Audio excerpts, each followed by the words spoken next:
శాంతాకారం భుజగశయనం పద్మనాభం సురేశం విశ్వాధారం గగనసదృశం మేఘవర్ణం శుభాంగం లక్ష్మీకాంతం కమలనయనం యోగిహృద్యానగమ్యం వందే విష్ణుం భావైహరం సర్వలోకైకనాథం. శ్రీ మహాగణాధిపతియే నమః. వాక్శుద్ధిని ప్రసాదించినటువంటి శ్రీవాణి అయిన వాగ్దేవికి మా నమస్సులు తెలియచేస్తూ, భగవద్బంధువులందరికీ కూడా మా స్పేస్ తరపున మా నమస్సు మాంజల్లు. ఎంతో పవిత్రమైన సుదినంగా చెప్పే ఈ రోజు యొక్క పవిత్రత గురించి వివరించుకునే ప్రయత్నం చేద్దాం. ముందుగా వినాయక చవితి వ్రతం జరుపుకొని చక్కగా నవరాత్రుల్ని పూర్తి చేసుకొని అనంత చతుర్దశి నాడు ప్రత్యేకంగా సాగర తీరానికి తీసుకువచ్చి వినాయకుని యొక్క నిమజ్జనాలు జరపటం అనేది ప్రతీతిగా నడుస్తూ ఉన్నది. ఆ పద్మనాభుడు సురేషుడైనటువంటి శ్రీమన్నారాయణ యొక్క ప్రత్యేక దినంగా చెబుతున్నటువంటి ఈ రోజున ఆ గణనాథుడైనటువంటి వినాయకుని యొక్క నిమజ్జనం కూడా జరిపిస్తూ ఉంటారు. అదేమండి, విష్ణువుకి శివుడి కుమారుడైనటువంటి గణపతికి ఉన్నటువంటి సంబంధం ఏమిటి? ఎందుకని ఈరోజే అనంత పద్మనాభ స్వామిని కొలిచే ఈ పవిత్రమైన దినం రోజు వినాయకుని యొక్క నిమజ్జనాలు కూడా జరుపుతూ ఉన్నారు అని చెప్పి కొందరికి సందేశం వస్తూ ఉంటుంది. ఆ సందేహానికి నివృత్తిగా శుక్లాంబరధరం విష్ణుం శశివర్ణం చతుర్భుజం ప్రసన్నవదనం ధ్యాయే సర్వ విఘ్నోపశాంతయే. ఆ విష్ణువుని స్మరించుకున్న, ఈ గణనాథుణ్ణి స్మరించుకున్న, ఆ విష్ణు సహస్రనామ పఠనం చేసినా కూడా ముందుగా చెప్పేది ఏమిటండి? శుక్లాంబరధరం విష్ణుం శశివర్ణం చతుర్భుజం ప్రసన్నవదనం ధ్యాయే సర్వ విఘ్నోపశాంతయే అన్నారు. అంటే ఏమిటండి? ఈ శుక్ల అంబరంని మొత్తాన్ని కూడా శుక్లాంబరధారి అయినటువంటి మేఘవర్ణం కలిగినటువంటి ఆ విష్ణువు శశివర్ణం చంద్రుడి యొక్క అందాన్ని, చతుర్భుజాల్ని కలిగినటువంటి ప్రసన్న వదనంతో ఉండేటువంటి ఆ విష్ణువు సర్వ విఘ్నాల్ని హరించేటువంటి వాడు అని చెప్పారు. అదేమిటండి? ఇది వినాయకుడి యొక్క శ్లోకం కదా అంటారు. వినాయకుడి శ్లోకంలోనే విష్ణువుని కీర్తించారంటే ఆ విష్ణు స్వరూపమే ఈ విఘ్నహంతుడైనటువంటి వినాయకుడిగా కూడా చెబుతూ ఉంటారు. ఇంకా వైష్ణవ సాంప్రదాయంలో చూసుకుంటే ఈ వినాయకుడిని విశ్వక్షేణుడిగా కూడా కొలుస్తూ ఉంటారు.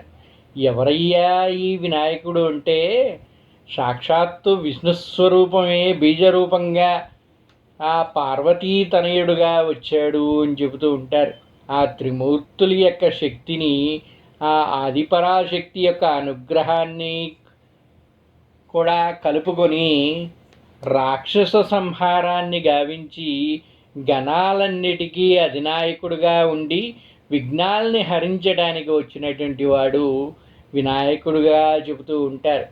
అటువంటి వినాయకుడు ఎంతో పవిత్రమైన వాడుగా చెబుతూ ఉంటారు. ఆయన ఎవరో కాదండి, సాక్షాత్తు ఆ మహావిష్ణువే అని చెబుతూ ఉంటారు. అందుకే ఈ అనంత చతుర్దశి నాడు అనంత పద్మనాభ వ్రతంతో పాటు వినాయకుని యొక్క పూజ కూడా జరిపిస్తూ ఉంటారు. మరికొందరైతే ఆ పద్మనాభుడిని పూజించే స్థానంలో ఈ వినాయకుడినే పూజించి సాగర తీరానికి నిమజ్జనంగా తీసుకుని వచ్చి స్వామిని అమ్మ దగ్గరికి సాగనంపుతూ ఉంటారు. ఆ విధంగా మన హైదరాబాద్లో చూసుకుంటే ఎంతో ప్రఖ్యాతిగాంచినటువంటి ఖైరతాబాద్ యొక్క మహాగణపతిని ఈరోజే నిమజ్జనం చేస్తూ ఉంటారు. ఈ ఖైరతాబాద్ మహాగణపతి ఏనా అండి అంటే ఆ గణపతితో పాటు ఎన్నో గణపతులు ఇక్కడ గణేష్ నిమజ్జన కార్యక్రమంలో పాల్గొని ఆ వినాయక సాగర్లో నిమజ్జన కార్యక్రమం అనేది జరిపిస్తూ ఉంటారు. అంతటి పవిత్రమైన ఈరోజు ఆ విష్ణువుని పూజిస్తే సకల శుభాలు కలుగుతాయంట. మనకున్నటువంటి బాధలన్నీ కూడా తొలగిపోయి విఘ్నాలన్నీ నశింపి మనకి అదృష్టాన్ని కలగజేస్తుంది ఈ అనంత పద్మనాభ వ్రతం అని కూడా చెబుతూ ఉంటారు. అందుకే ఈరోజు మన ప్రవచన కార్యక్రమంలో గణేష్ నిమజ్జనమే కాకుండా ఆ అనంత పద్మనాభ యొక్క వ్రతం గురించి, అది ఏ విధంగా నిర్వహించాలి, ఈ పూజా కార్యక్రమాలు, ఈ వ్రత కార్యక్రమం నిర్వహించడం వల్ల మనకి కలిగేటువంటి శుభాల గురించి కూడా వివరించుకునే ప్రయత్నం చేద్దాం. ఈ అనంత చతుర్దశి నాడు శ్రీ మహావిష్ణువు యొక్క అనంత రూపాలకి పూజలు నిర్వహిస్తూ ఉంటారు అని చెబుతూ ఉన్నాం కదండి. ఈ మహావిష్ణువు యొక్క అనంత రూపానికి విశేషమైన ప్రాముఖ్యత ఉందంట. ప్రతి ఏటా కూడా అనంత చతుర్దశి రోజు శ్రీ మహావిష్ణువు యొక్క అనంత పద్మనాభ రూపాన్ని పూజించటం వల్ల భాద్రపద శుక్ల చవితి నాడు ప్రారంభమయ్యి ఆ వినాయక చవితి వేడుకల్ని, గణేష నవరాత్రుల్ని భాద్రపద శుక్ల చతుర్దశి రోజున ముగిస్తూ ఉంటారంట. ఈ విధంగా చేయటం వల్ల మనకు కలిగేటువంటి విఘ్నాలన్నింటినీ కూడా హరింపజేసి ఆ అనంత పద్మనాభ స్వామితో పాటు ఆ విఘ్నేశ్వరుడు విఘ్నాలన్నింటినీ తొలగించి మనల్ని అనుగ్రహిస్తూ ఉంటారు అని ఒక నమ్మకంతో పూజలు జరిపిస్తూ ఉంటారు జనులు.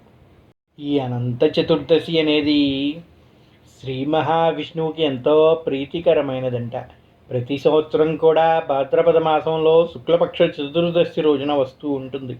ఈ రోజున భక్తులు శ్రీ మహావిష్ణువుని అనంత పద్మనాభ స్వామిగా పూజిస్తూ ఉంటారు. ఎవరయ్యా ఈ అనంత పద్మనాభ స్వామి అంటే, శయనిస్తున్నటువంటి శ్రీ మహావిష్ణువు ఆ పద్మనాభుడు ఆ లక్ష్మీ వల్లభుడే పద్మనాభుడుగా చెబుతూ ఉంటారండి. అమ్మవారు కూడా ఉంటుందంట ఈ పద్మనాభ స్వామితో. ఆయన నాభి నుండి పద్మం ఉద్భవించిందంట, అందుకే పద్మనాభుడు అన్నారు.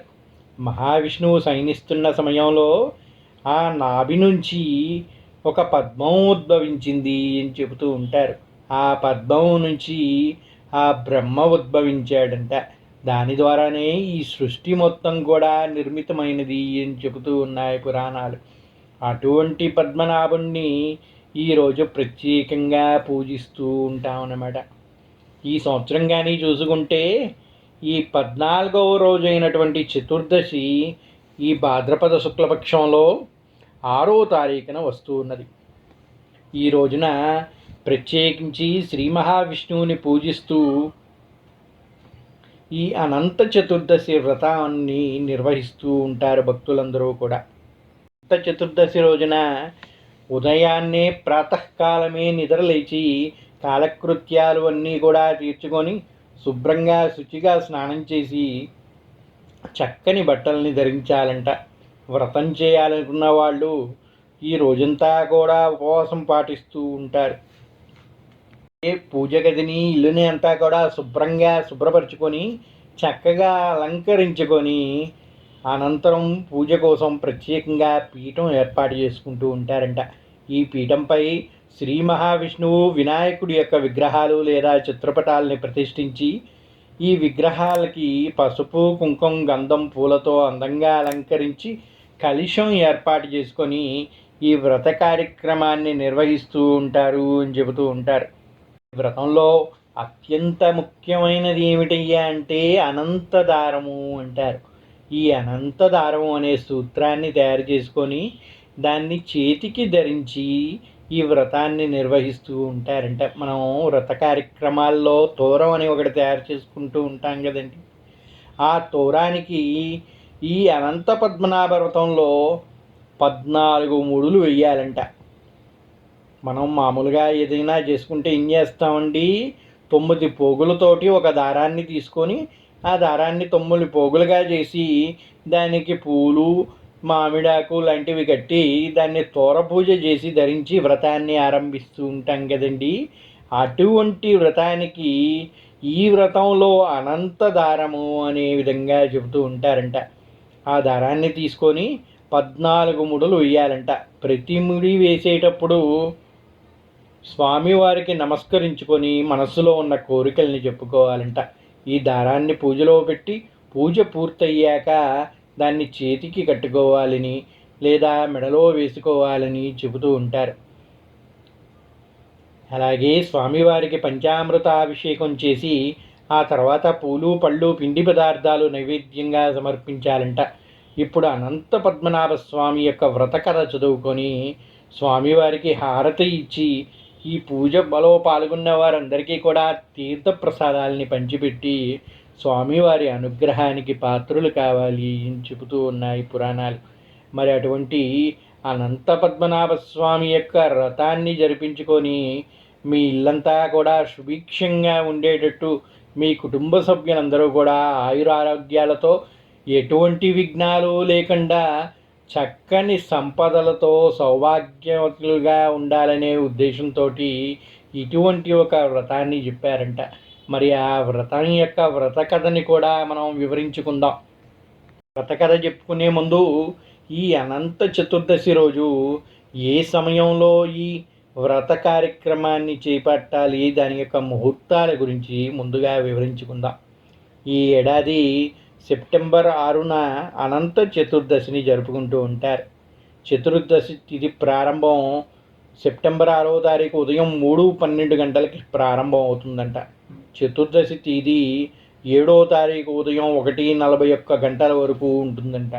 అనంత చతుర్దశి పూజా ముహూర్తం కానీ మనం చూసుకుంటే ఉదయం 6 నుండి మధ్యాహ్నం 1:41 వరకు కూడా ఈ వ్రతాన్ని చేసుకోవడానికి సరైనదిగా చెబుతూ ఉన్నారు. ఈ 12:39 వ్యవధిలో ఈ వ్రతాన్ని ఏ సమయంలోనైనా చక్కగా జరిపించుకోవాలి అని చెబుతూ ఉన్నారు.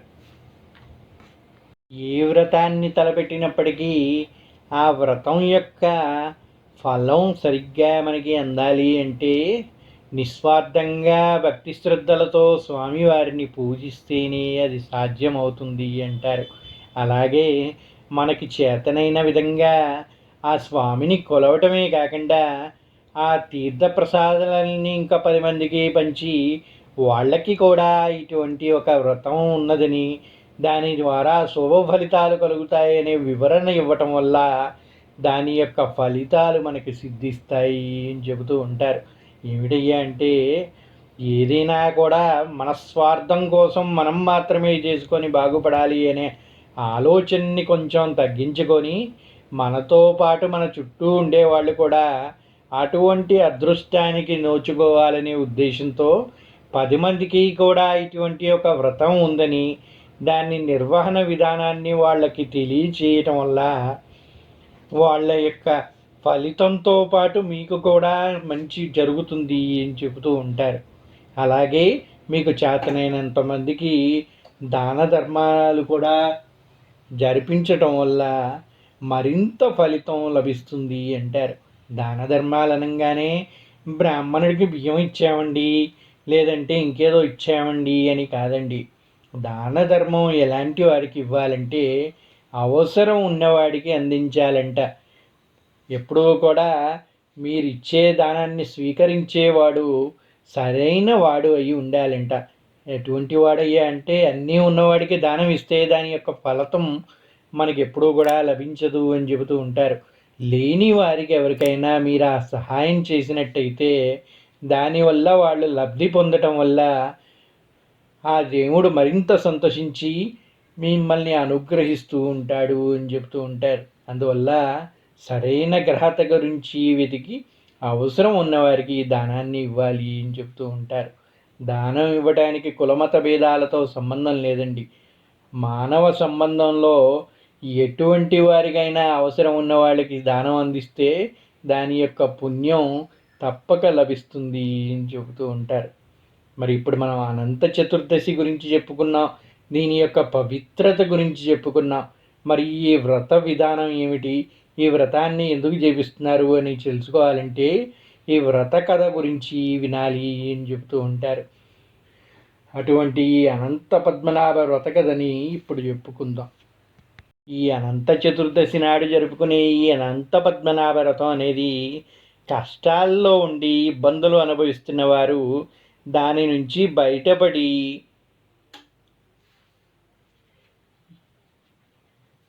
సుఖ సంతోషాలు పొందాలనే ఉద్దేశంతో ఈ అనంత పద్మనాభ వ్రతాన్ని ఆచరిస్తూ ఉంటారు అని చెప్తూ ఉంటారు.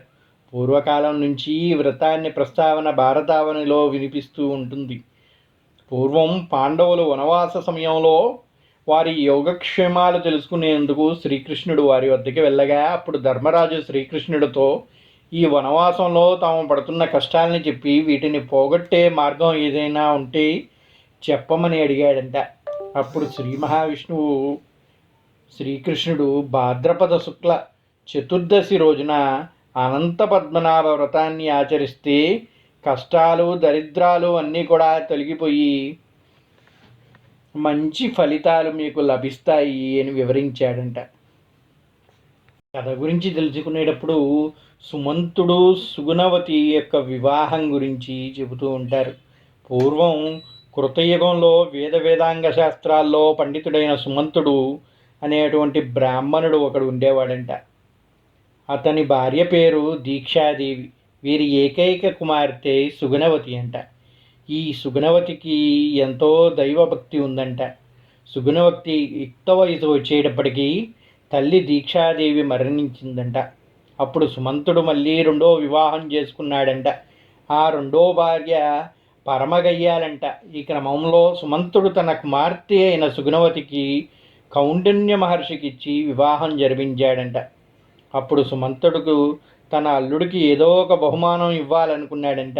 ఆ విషయం రెండో భార్యకి చెప్తే ఆమె అల్లుడిని కూడా ఆలోచించకుండా అమర్యాదగా ప్రవర్తించిందంట. దీంతో తన భార్య ప్రవర్తించిన తీరు పట్ల సుమంతుడు భార్య బాధపడుతూ పెళ్లి కోసం వాడిగా మిగిలిపోయినటువంటి సత్తుపిండిని తన అల్లుడికి బహుమానంగా ఇచ్చి పంపించాడంట. చూశారండి, పూర్వం కృతయుగంలో వేదశాస్త్రాలు ఎరిగినటువంటి సుమంతుడు అనేటువంటి బ్రాహ్మణుడు ఉండేవాడంట. అతని యొక్క భార్య దీక్షాదేవి అంట. వీరికి సుగుణవతి అనే ఒక ఏకైక కుమార్తె ఉన్నదంట. తనకి ఎంతో భక్తి శ్రద్ధలు ఎక్కువ అంట. ఎప్పుడూ కూడా ఆ దేవారాధన, ఆ పూజ, భక్తులు వీటిలోనే నిమగ్నం అవుతూ ఉండేదంట. పేరు సుగుణవతి అని చెప్పారు. దీక్షాదేవి ఈ సుగుణవతి యుక్త వయసుకు వచ్చేటప్పటికీ మరణించిందంట. దానితో ఆ సుమంతుడు ఇంకో పెళ్ళి చేసుకున్నాడంట. ఆ వచ్చినటువంటి రెండవ భార్య చాలా గయ్యాలంట. ఎన్నో ఇబ్బందులు పెడుతూ ఉండేదంట. తన కుమార్తె కాదు కదండి, అందుకని ఈ సుగుణవతిని మరింత ఇబ్బందులు పెడుతూ ఉండేదంట. ఈ సమయంలోనే ఈ సుమంతుడు ఏదో ఒక విధంగా తన కూతురికి కష్టాలని తొలగించాలనే ఉద్దేశంతో కౌండిన్య మహర్షికి ఇచ్చి వివాహం జరిపించాడంట. వివాహం జరిపించిన తర్వాత అల్లుడికి ఏదన్నా బహుమానం ఇవ్వాలని ఆలోచించాడంట. అదే విషయాన్ని భార్యకి చెప్పగా ఆ గయ్యాలి భార్య ఎంతో కోపగించి తన అల్లుడితో కూడా అమర్యాదగా ప్రవర్తించిందంట. వాళ్ళకి మనం ఇచ్చేదేంటి, వాళ్ళ దారి వాళ్ళు చూసుకుంటారు, మనకెందుకు అన్నట్టుగా తను అల్లుడిని కూడా అవమానపరిచిందంట. దీంతో తన భార్య ఇదే విధంగా ప్రవర్తిస్తుందని సుమంతుడు బాధపడి పెళ్లి కోసం వాడగా మిగిలిపోయినటువంటి సత్తుపిండిని తీసుకొచ్చి అల్లుడికి బహుమానంగా ఇచ్చి పంపించాడంట. అలాగా అక్కడి నుంచి వెళ్ళినటువంటి సుగుణవతి తన భర్తతో కలిసి వెళ్తూ ఉండగా మార్గమధ్యంలో కొంతమంది స్త్రీలు ఎర్రటి చీరలు కట్టుకొని అనంత పద్మనాభ స్వామి వ్రతాన్ని ఆచరించడం చూస్తూ ఉందంట. అప్పుడు సుగుణవతి వారి వద్దకు వెళ్ళి ఆ వ్రతం గురించి అడుగుతుందంట. ఆ స్త్రీలు సుగుణవతికి వ్రతం విధానాన్ని, విశిష్టతని వివరించారంట. అంతేకాకుండా ఈ అనంత పద్మనాభ స్వామి వ్రతాన్ని భాద్రపద మాసం శుక్లపక్ష చతుర్దశి రోజున ఆచరించాలి అని చెప్పారంట. ఈ వ్రతాన్ని ఆచరించాలి అనుకొని స్త్రీ పవిత్ర స్నానం చేసి ఎర్రటి చీర ధరించాలంట. ఎవరైతే ఈ వ్రతాన్ని ఆచరించాలనుకుంటున్నారో ఆ స్త్రీ అభ్యంగన స్నానం చేసి ఎర్రటి చీరను ధరించాలంట. ఈ వ్రతం ఆచరించే ప్రదేశంలో గోమయంతో అలికి రంగువల్లలు, పూలు, పత్రాలతో అలంకరించి వేదికని దక్షిణ భాగంలో కలశాన్ని ప్రతిష్ఠించాలంట. అలాగే వేదికకి మరో భాగంలో యమునాదేవిని, మధ్య భాగంలో దర్భలతో తయారు చేసిన సర్పాకృతిని ప్రతిష్ఠించాలంట. అందులో శ్రీ అనంతపద్మనాభ స్వామిని ఆవాహన చేసి షోడశోపరాలతో పూజించాలి అని, అర్చన చెయ్యాలి అని, షోడశోపచారాలతో చక్కని పూజని నిర్వహించి వ్రతం ఆచరించి సమయానికి పూజకి అవసరమైన ద్రవ్యాలను అన్నీ 14 రకాలుగా ఉండేటట్టుగా చూసుకొని ఈ వ్రతాన్ని నిర్వహించాలి అని చెప్పి ఆ స్త్రీలందరూ కూడా ఆ సుగుణవతికి వివరించారంట. ఈ వ్రతం గురించి తెలుసుకున్నటువంటి సుగుణవతి వెంటనే శ్రీ అనంత పద్మనాభ స్వామి వ్రతాన్ని ఆచరించడమే కాకుండా తన తండ్రి భర్తకి బహుమతిగా ఇచ్చిన సత్తుపిండితో అరిసెలు బూరెలు చేసి బ్రాహ్మణులకి వాయనంగా ఇచ్చిందంట. ఈ వ్రత ప్రభావంతో సుగుణవతికి అఖండమైన ఐశ్వర్యం ప్రాప్తించిందంట. ఈ వ్రత మహిత్యం గురించి తెలుసుకొని ఈ వ్రత మహత్యంతో కలిగినటువంటి ఐశ్వర్యంతో కౌండిన్యుడికి బాగా గర్వం పెరిగిందంట. దీంతో ఈ ఏడాది సుగుణవతి వ్రతం ఆచరించి చేతికి తోరం కట్టుకొని భర్త ఆశీస్సుల కోసం దగ్గరికి వచ్చిందంట. వెంటనే కౌండిన్యుడు చేతుకున్న తోరాన్ని చూసి కోపంగా, ఎవరిని ఆకర్షించడానికి చేతికి కట్టుకున్నావు అంటూ తోరాన్ని తెంపేసి నిప్పులు చెరిగాడంట. చక్కగా ఆచరించిందండి పాపం సుగుణవతి. ఆ వ్రత ప్రభావంతో వాళ్ళకి అష్టైశ్వర్యాలు కలిగాయంట. ఈ అష్టైశ్వర్యాలు కలగటంతో ఆమె భర్తకి కొంచెం పొగరు పెరిగిందంట. ఈమె ప్రతి ఏటా కూడా ఈ వ్రతాన్ని ఆచరిస్తూ ఉందంట. అదేవిధంగా ఒకమారు వ్రతాన్ని ఆచరించాలి అని చేతికి తోరం కట్టుకొని భక్త ఆశిష్యుల కోసం వెళ్ళగా అది చూసినటువంటి కౌండిన్యుడు ఆ చేతికున్న తోరాన్ని చూసి ఎవరిని ఆకర్షించడానికి ఇటువంటివి కట్టుకున్నావి అని కోపంతో దాన్ని తెంపేశాడంట. అహంకారం గర్వంతో కౌండిన్యుడు చేసిన పనికి నెమ్మదిగా వాళ్లకున్న ఐశ్వర్యంలన్నీ కూడా కోల్పోయి కష్టకాలం మొదలైందంట. కాలక్రమేణా దరిద్రులుగా మారిపోయారంట. దీంతో కౌండిన్యుడు మనస్సులో పశ్చాత్తాపం మొదలైందంట. తాను చేసిన తప్పుకు పశ్చాత్తాపంతో అనంత పద్మనాభ స్వామి వారిని దర్శించాలని అనుకున్నాడంట. వెంటనే పద్మనాభ స్వామిని అన్వేషించుకుంటూ బయలుదేరాడంట. అప్పుడు మార్గమధ్యంలో పళ్ళతో నిండి ఉన్నటువంటి మామిడి చెట్టుపై ఎలాంటి పక్షి వాలకపోవడం చూసి ఆశ్చర్యానికి గురయ్యాడంట. అలాగే పచ్చడి పొలంలోకి వెళ్లకుండా దూరంగా మేస్తున్న ఆంబోతుని, పద్మాలతో నిండిన సరోవరంలోకి దిగకుండా గట్టుపై నిలబడి ఉన్న జలపక్షుల్ని చూసి ఆశ్చర్యపోయాడంట కౌండిన్యుడు. అలా అనంత పద్మనాభ స్వామి వారిని అన్వేషిస్తూ వెళ్తున్న కౌండిన్యుడికి ఓ ప్రదేశంలో సొమ్మసిల్లి పడిపోయాడంట. అప్పుడు అనంత పద్మనాభ స్వామి వారికి కౌండిన్యుడిపై జాలి కలిగి ఒక వృద్ధ బ్రాహ్మణి రూపంలో అతని దగ్గరికి వచ్చారంట. స్వామివారు కౌండిన్యుడికి సపర్యలు చేసి సేద తీర్చి ఆ తర్వాత తన నిజ రూపంలో దర్శనమిచ్చారంట. అప్పుడు కౌండిన్యుడు అనంత పద్మనాభ స్వామిని అనేక విధాలుగా స్తుతించి తన దారిద్ర్యాన్ని తొలగించి జీవిత చివరి దశలో మోక్షం అనుగ్రహించమని స్వామివారిని ప్రార్థించారంట. స్వామి కూడా అందుకు అనుగ్రహించి కరుణించారంట. అప్పుడు కౌండిన్యుడు తాను మార్గమధ్యంలో కళ్ళారా చూసిన వింతల గురించి స్వామివారిని అడిగాడంట. దానికి స్వామివారు బదిలిస్తూ, ఓ విప్రోత్తమ, తాను నేర్చుకున్న ఏదైనా విద్యల్ని ఇతరులకు దాయనం చేయని వ్యక్తి అలా ఒంటరి మామిడి చెట్టుగా మిగిలిపోతాడు. అలాగే ఎంతో ధనవంతుడిగా పుట్టిన ఆకలితో ఉన్నవారికి అన్నదానం చేయని వాడు కూడా ఒంటరి ఆంబోతుగా, కారణం లేకుండా ఇతరుల్ని దూషించేవాడు గాడిదగా, అధర్మంగా నడిచేవాడు ఏనుగులా పడతాడు అని చెప్పాడంట. నీకు కనువిప్పు కలగాలనే మార్గమధ్యంలో వాటిని నీకు కనిపించేలా చేశాను. అయితే నీవు ఈ అనంత పద్మనాభ స్వామి వ్రతాన్ని 14 ఏళ్ళు కానీ ఆచరిస్తే నక్షత్రలోకంలో స్థానం ఇస్తాను అని చెప్పి మాయమయ్యాడంట. అనంతరం ఆశ్రమానికి తిరిగి వచ్చినటువంటి కౌండిన్యుడు జరిగిన విషయాన్ని సుగుణవతికి చెప్పాడంట. చెప్పడమే కాదు, ఆనాటి నుండి 14 ఏళ్ళు అనంత పద్మనాభ స్వామి వ్రతాన్ని ఆచరించారంట. ఆ తర్వాత వ్రతమహత్యంచే భార్యతో కలిసి నక్షత్రలోకానికి చేరుకున్నాడంట ఆ కౌండిన్యుడు సుగుణవతి. ఈ విషయాన్ని వ్రతమహత్యాన్ని శ్రీకృష్ణుడు ధర్మరాజుకు వివరించాడంట. అప్పటి నుండి నేటి వరకు ఈ వ్రతాన్ని చదివినా విన్నా అన్ని కష్టాలు తొలగిపోయి దరిద్రాలు కూడా తొలగిపోయి దరిద్రులు కూడా అష్టైశ్వర్యాలతో సిరి సంపదలతో తొలుతూగుతారని, చివరిలో మోక్షాన్ని పొందుతారని శ్రీకృష్ణుడు ధర్మరాజుకు వివరించాడు అని చెబుతూ ఉంటారు.